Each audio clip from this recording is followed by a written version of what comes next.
and I'm the Director of Research at Coin Center, an independent nonprofit focused on the public policy issues affecting cryptocurrency and public blockchain networks. What is Bitcoin?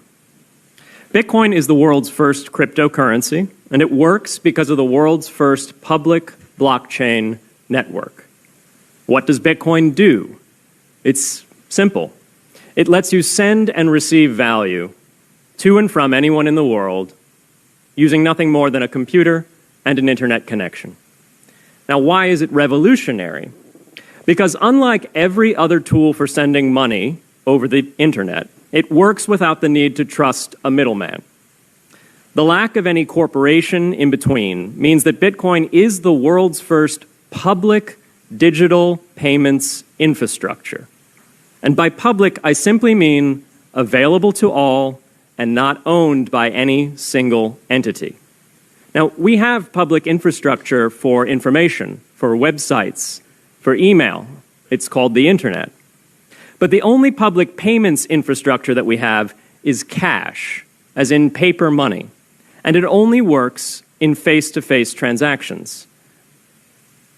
Before Bitcoin, if you wanted to pay someone remotely over the phone or the internet, then you could not use public infrastructure. You would rely on a private bank to open their books and add a ledger entry that debits you and credits the person you're paying.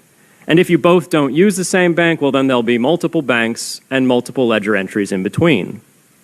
With Bitcoin, the ledger is the public blockchain, and anyone can add an entry to that ledger, transferring their Bitcoins to someone else. And anyone, regardless of their nationality, race, religion, gender, sex, or creditworthiness, can for absolutely no cost create a Bitcoin address in order to receive payments digitally.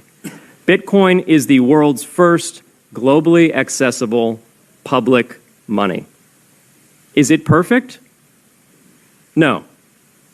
Neither was email when it was invented in 1972. Bitcoin's not the best money on every margin. It's not yet accepted everywhere. It's not used often to quote prices, and it's not always a stable store of value. But it is working, and the mere fact that it works without trusted intermediaries is amazing. It's a computer science breakthrough, and it will be as significant for freedom, prosperity, and human flourishing as the birth of the internet. And Bitcoin is just the beginning. If we can replace private payments infrastructure, then we can replace other private choke points to human interaction as well. Now, why should we want to build more public infrastructure? Why should we embrace blockchains over corporate intermediaries? Why should we tolerate their inefficiencies and work to make them better? Why should we want the pioneers of this technology here in the United States and not fleeing overseas? A simple reason. Because the corporate intermediaries providing today's critical but privately owned infrastructure are becoming fewer, larger, and more powerful, and their failures are increasingly grave. So roughly half of all Americans, 143 million people, had their Social Security numbers exposed to hackers because of a breach at Equifax. The SWIFT network has relayed hundreds of millions of dollars in fraudulent transactions because of hacked member banks in Bangladesh, Vietnam, Ecuador, and Russia. The FBI suspects now that the largest of these hacks was perpetrated by North Korea. Corrupt, low-level employees at an Indian bank, Punjab National, were able to fraudulently certify SWIFT messages, stealing $1.8 billion. It's the largest electronic bank robbery in history. In fact, it's the largest bank robbery in history. In October 2016, an estimated 1.2 million internet-connected devices were hacked and turned into a botnet that for several hours made prominent websites unavailable across Europe and North America, including CNN and Fox News, the New York Times, and the Wall Street Journal. Increasingly, physical machines are being connected to the internet to augment their capabilities.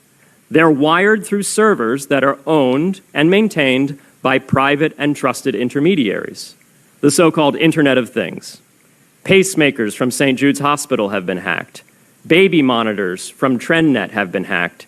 And Jeeps from Jeep have been hacked to the point where they can be remotely commandeered and driven off the road. Now, those vulnerabilities are inescapable in systems that have single points of failure. It doesn't matter if the point of failure is a corporation or if it's a government. There shouldn't be a single point of failure. Similar choke points existed before the internet. If you wanted to deliver a message, you'd have to go through one of 3 television broadcasters or a handful of newspapers. Private corporations are essential, but no critical infrastructure should rely on 1 or 2.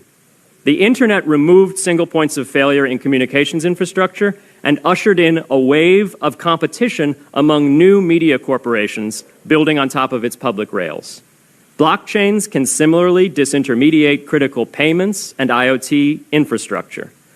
The technology is not yet ready to answer all of those questions today, but it is our best hope. And as with the internet in the 1990s, we need a light touch, pro-innovation policy to ensure that these